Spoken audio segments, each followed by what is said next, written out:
Hello, how's it going? Sammy here doing a little quick take after Fulham's 3-0 win over Millwall on Tuesday night. This is a little something we're potentially looking to do on the Fulhamish YouTube and on Fulhamish Twitter. Just go live each morning after the games, give our reactions to what happened, and we can take some of your comments as well and share them as well to everyone watching. But yeah, a brilliant night for Fulham. On and off the pitch, really. It was a very emotional night. All the tributes, the minutes applause on 11 minutes for Paul Parrish was just wonderful, just really moving and emotional. And then that coupled with the scenes in the Hammersmith end at the very end of the game, as the whole team, Marcus Silva, Louis Boamorte, went over to Paul's family, Paul's daughter, Paul's granddaughter, just to embrace them and say that they were thinking of them. It was really, really beautiful stuff from the club. And I just think that Fulham at the moment is in such a lovely place in terms of looking after its own. There was what happened with Reece Porter and the celebrations with him and the way they welcomed him to the training ground early this season. And then, yeah, what they did last night just really showed that this club cares on and off the pitch. And that's what I want supporting Fulham. Do I care whether we win every single game, whether we win league titles, cups? Yes, of course, that would be amazing and that would be beautiful. But I don't think any of us started supporting Fulham because we thought we'd win every single game or that we'd spend hundreds of £1 million on transfers, etc. I'd rather this club be decent and honest and look after its own like they did last night. Just beautiful to see. And that coupled with a fantastic win for the Whites. It was such an impressive win. I thought that actually Millwall were decent and I thought they were tough to break down. And I was a little bit worried for that opening 20 minutes. I thought that they weathered our early storm. They came into the match and it smelt like the first goal was going to be really important last night. I think if Millwall went 1-0 up, then I think that's a horrible evening. I think they'd have dug in. I think it would have been really tough for Fulham to break them down. But fortunately, we got the first goal, and I think that was crucial, really, for Fulham to kind of kick on from that. And also getting the second, I think, just after half-time, calming the nerves. I think if Fulham had been 1-0 going into the final stages, the way that Millwall attacked occasionally last night, I think we'd have been incredibly, incredibly nervy. But the fact that it was 2-0 just meant that we had that cushion. And even though Millwall did create some opportunities, and I think we were thankful to Marek Rodek, who I thought had a good game last night, bailed us out a couple of times, having that cushion meant that realistically, I felt like Millwall were never going to get back into the game. Although, of course, if they'd have got one back, it would have been nervy. But I just think that Fulham had a bit too much. And then the third was the icing on the cake for the Whites. Let's go back through a couple of the goals, though.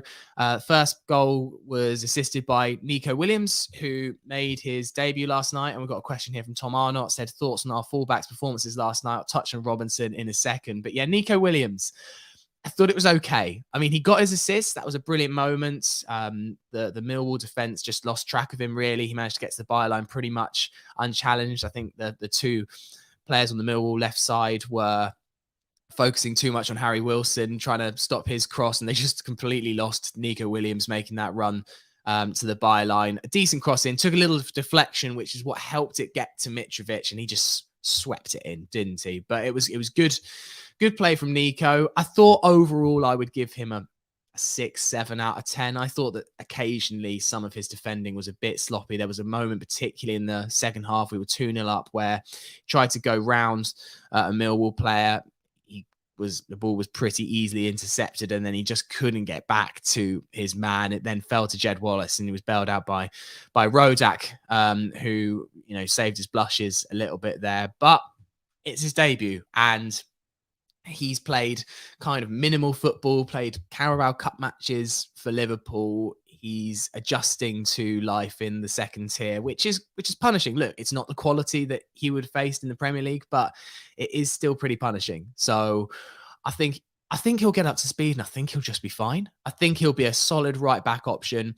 I think the wider question when Tete is back fit as to who actually starts, that's a genuine debate, I think, for another time. But it looks like for the next few weeks, Williams will be starting at right back, and that is just absolutely fine by me. On the other side, though, yeah, I thought Anthony Robinson had a poor first half. He was sloppy.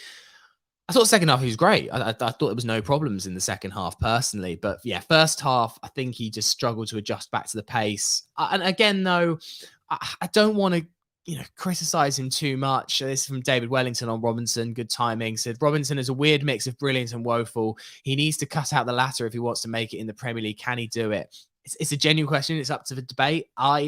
I think he can, and I think recently he'd been really improving. Some of his performances in January had been immense at left back, and I think that we saw that when Joe Bryan came in that actually I think Robinson is the better left back option. He had a tough international break. I think he played all 3 matches for the States. They played so many of those games in ridiculously tough conditions, very, very cold, and he's come back, played more football than the rest of them, and I think maybe just a bit of an adjustment period for Robinson. It looked like he was just in a bit of a daze that first half with some of the mistakes he was making. So I'll cut him some slack, but it was a poor performance from Robbo in the first half. The second half started really strongly. Fulham just looked to kind of kill the game off. Unfortunately, we were able to do that pretty quickly, which was nice. I thought Ream was going to get the goal for a second. It was all bouncing around the penalty box. It was absolute chaos, wasn't it? And of course, it just fell to Mitrovic, his 30th goal of the season. And how good is he? I mean, just the goal scoring rate that he's on is sensational. It's early February. Fulham have played 29 matches. He's got 30 goals. He's still on course to score 1 goal per league match that we've played. Never forgetting that actually Mitrovic hasn't played all of those 29 matches, which makes the record even more sensational. 1 more to match Ivan Toney's championship record. I think 12 more to match the all-time second-tier record. And I remember when we mentioned that early this season, I was like, it's unrealistic. It's not going to actually happen, is it? But I'm putting nothing past him now. And a couple of poachers finishes last night. He was just the right man in the right place, but he has such an ability to do that. And pretty amazing stat I found out is that Mitrovic has scored in every single game he's played in for Fulham against Millwall. So he's now got 6 goals in 5 games. He'd scored 1 in every game up until last night. And then he got 2 last night as well. The man loves playing Millwall, and he really enjoyed winding up those Millwall fans with the cut behind the ears. And of course, he had his antics on the bus after we beat them in August as well. He just seems to have a real hatred of Millwall. I don't know why. Really, Mitrovic has this in his head. But yeah, fair play to Mitro.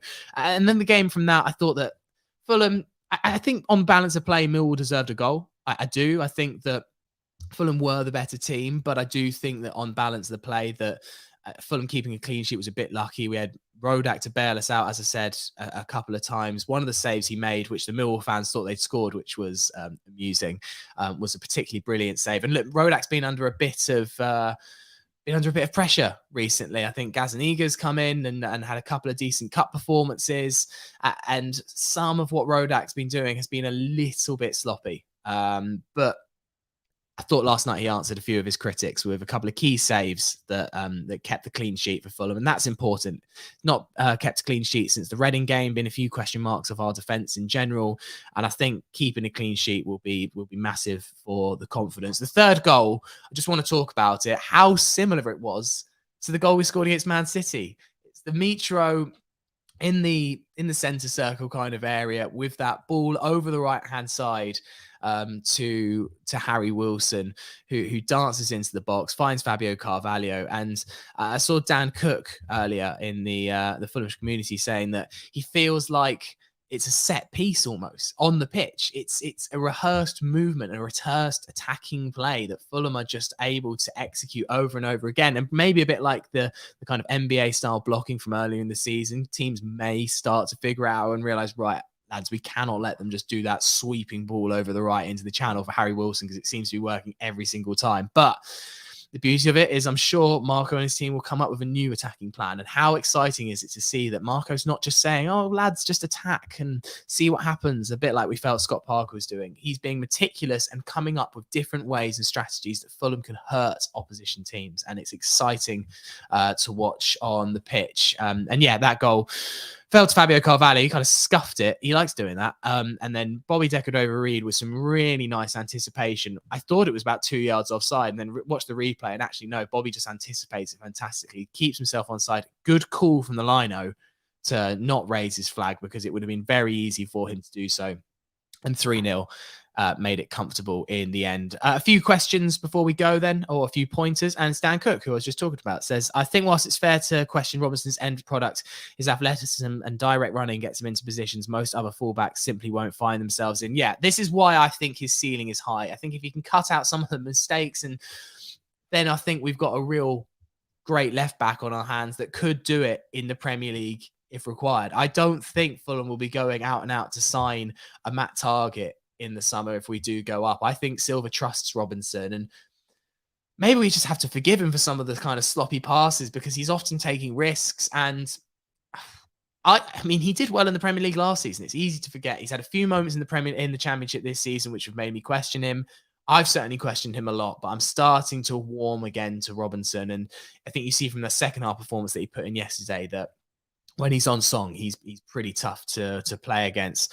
Colin Bugler says, not enough cover for the fullbacks. They spend more time attacking than defending as per our tactics, and it leaves us very open. Yeah, I think it does. But I guess you have to take the rough with the smooth, don't you? If Fulham are going to be an attacking team that throws so many players forward, we're always going to be a little bit exposed at the back. And it's a question for next season, if we go up, as to how on earth we kind of try and play a bit of attacking football, but also with some customary caution that we need when we're playing much, much better teams. Paul Mercer said, can't remember a time where we haven't played our best, but still managing to convincingly beat teams. As Fulham fans, you build up a pessimism, but genuinely think this season is a real one-off. I'm still pessimistic before every game, Paul. Last night before the game, I was like, I smell a draw here. I don't think this is going to go well. I think it's just in our nature not to assume that this is not going to carry on as good as it is. But you're probably right that I think things are looking pretty good. Over 60 points with 17 games to go. It's a pretty nice place. And yeah, I think often Fulham don't look sensational, but we're just so devastating going forward, so clinical, and we put games out of sight. How many games have Fulham actually scored a last-minute winner? We've not needed to, because most games that we win, Fulham go and win it 3 or 4-0 and make it comfortable. And that's a very weird position to be in, where you haven't really had a last-minute winner or a dramatic win or barely a comeback win, really. I know we've started winning a few games from behind, but we ended up winning them 6-2. It's a very different footballing experience to normal, where if Fulham get a win, normally it's dramatic and late. And I'm sure when we go up, as Dan Cook says, that we'll definitely have to scrape a few more wins next season. But for the moment, it's very, very enjoyable. A couple more. Saying Matthew Dale saying, need to sort out the Putney end, kicking off in the halftime bars. Yeah, it sounded nasty in the Putney end last night. Coops from Fulhamish was there, and he said it was, it's just inevitable, isn't it? You put 2,000 Millwall fans in amongst the same area as home fans. It is a recipe for disaster. And the sooner the Riverside is ready and built, and we can segregate away fans, I think the better. And finally, Charles said, we should already be planning for the summer now. We know we're 99% likely to go up. Want to see all our business done before August this time. Yeah, 99% is strong. I don't know if my percentage is quite it maybe is reaching the late 80s, early 90s. I don't know if I'm like 99%, but definitely I imagine that I'd be very surprised if Tony and co aren't already having 2 shopping lists, and that the Premier League shopping list is definitely getting a lot more attention at the moment. And I'll finish off with this. Andrew Lang, we are the greatest family, you whites. Yeah, definitely my overall sentiment from yesterday. Brilliant win, but most importantly, just showed that this is a proper family club, community club. And I don't want to draw comparisons to other teams too much, but when you see what happened last night with West Ham and lots of other clubs kind of disgracing themselves at the moment, I think that Fulham's in a really, really nice place. And I'm proud to be a Fulham fan this morning. I always am, but particularly this morning, because last night was just lovely. Right. Thank you very much for watching. Hope you enjoyed the quick take, and hope you enjoyed it being live today. We're thinking about doing these after every game. So drop us a comment if you enjoyed it, and drop us a like.